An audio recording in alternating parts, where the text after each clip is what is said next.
நான் இங்கே மீண்டும் இது சோகவாக உணர்கிறது. புகை வான தீவில் மிதக்கும் ஒரு தீவு, அது புகை. இடிந்த மேற்கத்திய பாணி கட்டிடங்களுடன் இங்கே ஒருபோதும் உயிர் வாழ்ந்ததில்லை என்பது போல. அது ஒரு மனிதனா? வா 60 நான் உனக்காக அதலபாதாளத்தின் விளிம்பில் காத்திருப்பேன். ஹா அந்த விசித்திரமான கனவு மீண்டும். சோரா, நமக்கு நேரமாகிவிட்டது. வருகிறேன். அந்த மனிதனை என் கனவில் நான் அறிந்திருப்பதாக உணர்கிறேன். மற்றும் அதலபாதாளம்.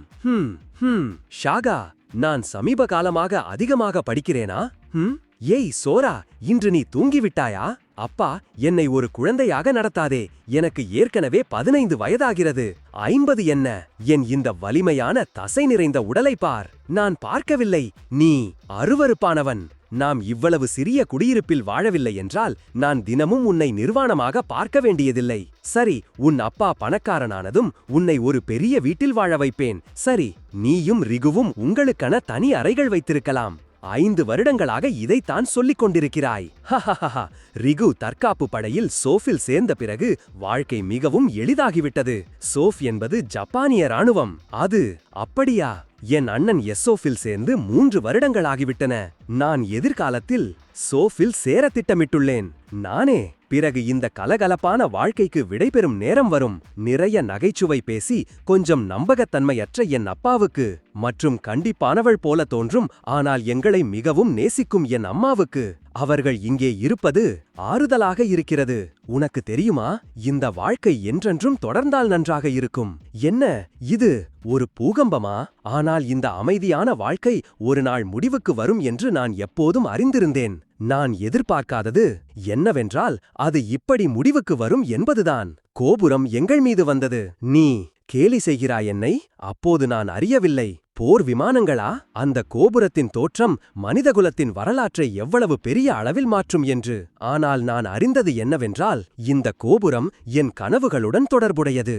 பரவாயில்லை, நான் சோஃபின் வழிமுறைகளை பின்பற்றினால் போதும். பிறகு விரைவில் வீட்டிற்கு திரும்பலாம் என்று என் அண்ணன் சொன்னான். நான் சத்தியம் செய்கிறேன், ஒரு பலவீனமான குரலில். அன்ற இரவுதான் என் அண்ணனுடன் நான் தொடர்பை இழந்தேன். பேரழிவு தாக்கியது. மக்கள் வீட்டிலேயே இருந்தால் எந்த பிரச்சனையும் இருக்காது என்று செய்திகள் கூறின. உலகம் முழுவதும் தோன்றிய கோபுரங்களின் எண்ணிக்கை 20 எட்டியுள்ளது. 20 கோபுரங்கள் திடீரென தோன்றின. ஆனால் செய்திகள் ஒலிபரப்புவதும் விரைவில் நின்றுவிட்டது. அப்போது அதே தகவல் ரேடியோவில் மீண்டும் மீண்டும் ஒலிபரப்பப்படுகிறது. உடனடியாக ஒரு தங்குமிடத்திற்கு வெளியேறுங்கள். பிறகு ஒரு தங்குமிடத்திற்கு வெளியேற உத்தரவு வந்தது. நானும் அம்மாவும் வெளியேற்ற தங்குமிடத்திற்கு செல்லும்போது என் அண்ணனுக்காக அம்மா ஒரு கடிதத்தை விட்டுச் சென்றாள். வழியில் நாம் பார்த்த எல்லாமே ஏதோ ஒன்றை குறிப்பது போல இருந்தது. வாகனங்களில் கடந்து செல்லும் வீரர்கள் அனைவரும் விரக்தியான முகபாவனைகளை அணிந்திருந்தனர். அவர்களின் வாகனங்கள் பயங்கரமான நகக்கீறல்களால் நிறைந்திருந்தன. மற்றும் பக்கவாட்டில் அருவருப்பான அழுகை வாடை வந்தது. இந்த உலகத்திற்கு என்ன நடக்கிறது? ஜிம்னாசியம் தற்காலிக வெளியேற்ற தங்குமிடம். தங்குமிடங்கள் அகதிகளால் நிறைந்திருந்தன. ஆனால் யாரும் ஒரு வார்த்தையும் பேசவில்லை. அனைவரும் தங்கள் மரணத்திற்காக காத்திருப்பது போல இருந்தது. சோரா, இங்கே விரைவாக வா. சரி, ஆனால் இந்த அமைதியிலும் பிரச்சனை செய்பவர்கள் இருந்தனர். மற்றும் அவர்கள் தங்கள் இருப்பை வெளிப்படுத்த தங்களால் முடிந்த அனைத்தையும் செய்து கொண்டிருந்தனர். ஏய் சிறுவனே, என் ரொட்டியை திருட உனக்கு எவ்வளவு தைரியம்? நான் திருடரில்லை. அனைவருக்கும் ஒரு துண்டு மட்டுமே கொடுக்கப்பட்டது. நீ ஏற்கனவே உன் ரொட்டியை சாப்பிட்டிருப்பாய். ஓஹோ, அவன் அடித்தான். யாராவது ஏதாவது செய்ய மாட்டார்களா? ஹஹஹா, பார், நான் இன்னும் வயிறு நிறைய சாப்பிடவில்லை. இந்த ரொட்டி எனக்கிருந்தால் பரவாயில்லையா? சரி, அப்படியானால் இந்த நிலைமை முடியும் வரை உன் ரொட்டி என்னுடையது. இது ஒரு சில நாட்களுக்கு மட்டுமே. நீ சாகப் போவதில்லை. ஏய், நீ நம் நிலைமை இப்போது எப்படி இருக்கிறது என்று உனக்கு தெரிந்தும் ஏன் இப்படி செய்கிறாய்? உன்னை பற்றி கவலைப்படு கிழவனே. அந்த குழந்தைக்கு அவன் ரொட்டியை திருப்பிக் கொடு. வாயை மூடு. இதோ உனக்கு குழந்தை. நன்றி. நீ கெட்டவன். கிலோட் டிச். நான் இதை நினைவில் வைத்திருப்பேன். கவலைப்படாதே, நான் அந்த ஆளை கண்காணிப்பேன். மரணத்திலும் கூட நான் அந்த மனிதனை மறக்க மாட்டேன். எய்ஜி ககாவா, அவன் ஒரு கழிவு, என்னை பயமுறுத்தி மகிழ்ந்தவன். இது ஒரு அவசர செய்தி. அனைவரும் அவசரகால தங்குமிடத்தின் பின்புறம் வழியாக வெளியேறி ஒரு லாரிக்குள் ஏற வேண்டும்.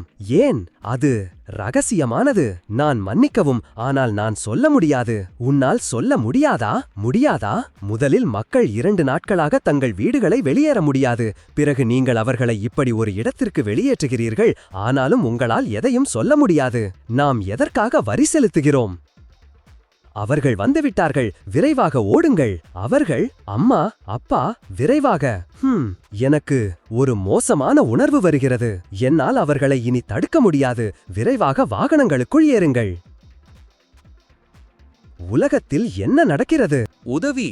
அது ஒரு அரக்கன். சோரா, சீக்கிரம் வா. சோரா, எல்லாரும் ஓடுங்க, தப்பிச்சு போயிடுங்க. இதுக்கு மேல ஆளுங்க நிக்க முடியாது. நீங்க 2 பேரும் இறங்குங்க. சோரா, அவனை பற்றி கவலைப்படாதே. இந்த ட்ரக் ஏற்கனவே நிரம்பிவிட்டது. நீ சும்மா அலைஞ்சிட்டு இருந்தா இறங்கிடு. ச்சே, நான் வேற ட்ரக்ல ஏறிக்கிறேன். சோரா, இதுவும் நிரம்பிடுச்சு. இதுதான் கடைசி ஒன்னா. நன்றி. நன்றியா சொல்ற? இந்த பைத்தியக்கார தாயோலியா? அது என் வரி. ககாமியா, எல்லாத்திலையும் இவன் ஏன் இருக்கணும்? உன் அப்பனுக்கு பதிலா நீயே செத்துப்போ குப்பையே. முடிந்துவிட்டது. நான் இப்போதே சாகவும் விரும்பவில்லை. யாராவது எனக்கு உதவுங்கள். ஏய் பையா! அதுவா? அவன் என் கனவில் வந்தவன். நான் உனக்காக காத்திருப்பேன், பள்ளத்தாக்கின் விளிம்பில். இப்போதான். ஒரு கனவா?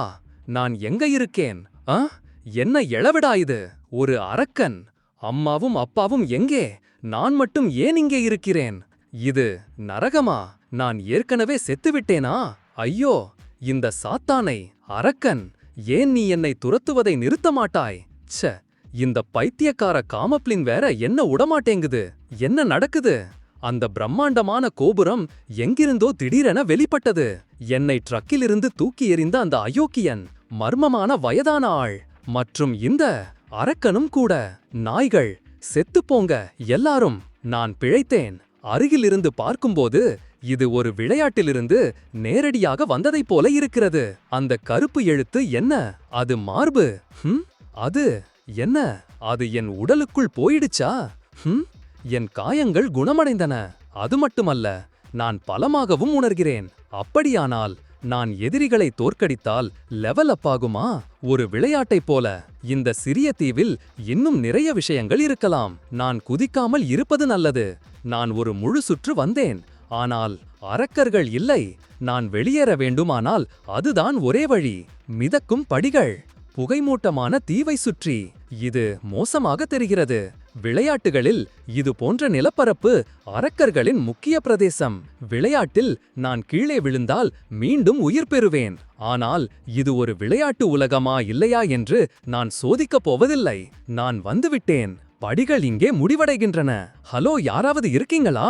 ஒரு தெல்லவாரி பசங்கள கூட இங்கில்ல. நான் இதற்கு முன் இவர்களை போன்ற கதாபாத்திரங்களை பார்த்ததில்லை. ஆனால் அவற்றின் பொருள் என் மூளைக்குள் தானாகவே பாய்வது போல் தெரிகிறது. துண்டுகள் அவற்றின் தாங்கிகளுக்கு சொந்தமானவை. அனைத்தையும் பெறுவதன் மூலம் ஒருவன் அகழியை விட்டு வெளியேறும் உரிமையை பெறுவான். இதுதான் அகழியா? நான் அனைத்து துண்டுகளையும் சேகரிக்க வேண்டும். வெளியேற? இங்கிருந்து? சரி, அப்படியென்றால் நான் முழுமையாக ஊக்கமடைந்து விட்டேன் இப்போது யோசித்தால் அந்த அரக்கன் அவ்வளவு பலமானவன் இல்லை. நான் பிழைத்துக் கொள்வேன் மற்றும் வெளியேறுவேன் இங்கிருந்து. அகழியின் முதல் அடுக்கு 900 சதுர மீட்டர் பரப்பளவு கொண்டது. அந்த அரக்கனின் உடலில் செதுக்கப்பட்ட எண் 1.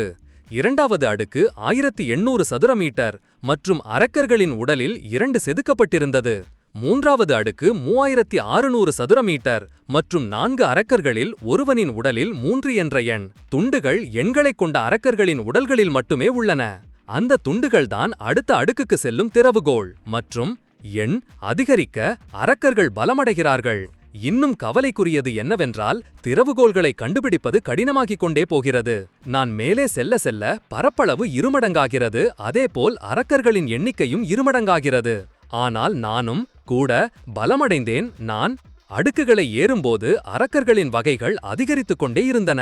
மற்றும் 12வது தளத்தில் அந்த நாளில் தங்குமிடத்தை தாக்கிய அரக்கர்களை நான் சந்தித்தேன். ஆனால் இப்போது அவர்கள் எனக்கு ஒரு போட்டியே இல்லை. இப்போது இத்தலி அரக்கர்கள் இருக்கிறார்கள் மற்றும் என் உணர்வுகள் மரத்துப் போகத் தொடங்கிவிட்டன. அறிவிப்பு 13வது அடுக்கு 4996 அரக்கர்கள். அறிவிப்பு 14வது அடுக்கு 16384 அரக்கர்கள். அறிவிப்பு 21வது அடுக்கு 1,04,876 அரக்கர்கள். நான் 30வது தளத்திற்கு சென்றபோது அரக்கர்களின் எண்ணிக்கை 500 மில்லியனை எட்டியிருந்தது. திறவுகோல்களை கண்டுபிடிப்பது வைக்கோல் போரில் ஊசியை கண்டுபிடிப்பது போலிருந்தது. சில திறவுகோல் தாங்கிய அரக்கர்கள் அரக்கர் குழுக்களால் பாதுகாக்கப்பட்டிருந்தன. மற்றவை சிறிய குகைகளில் ஒளிந்திருந்தன. மிகவும் சலிப்பூட்டும் விஷயம் என்னவென்றால் அவர்கள் அனைவரையும் கொல்வதற்கு எனக்கு எடுத்த நேரம். ஆனால் எதுவாக இருந்தாலும் நான் முன்னோக்கிச் சென்றேன். அகழி 42வது அடுக்கு. அரக்கர்களின் எண்ணிக்கை 2,19,25,25,552 பேர். இதுதான் அது. இப்போது என்ன வருடம்? இல்லை, காலத்தின் கருத்து இனி முக்கியமில்லை. இங்கே மரணம் மட்டுமே மற்றும் படுகொலை. அரக்கர்களின் மரணம் மற்றும் என் படுகொலை. இது எத்தனையாவது அரக்கன்? ஓ சரி, நான் முதலில் அதை வெட்டுவேன். நேரம் ஆகவில்லையா? நான் திறவுகோலை கண்டுபிடித்தேனா? என்ன ஒரு நுழைவு! நீதான் திறவுகோலா? நீ எவ்வளவு பலசாலியாக இருந்தாலும் எல்லாம் ஒன்றுதான். பலமானவர்கள் என்று நினைக்கும் அரக்கர்கள் கூட ஒரே அடியில் சாகிறார்கள். இல்லை, எனக்கு அரைத்து சக்தியும் அதன் அர்த்தத்தை இழந்துவிட்டது. எங்கே 42வது அடுத்தின் திறவுகோல் என்று? வெளியே வா!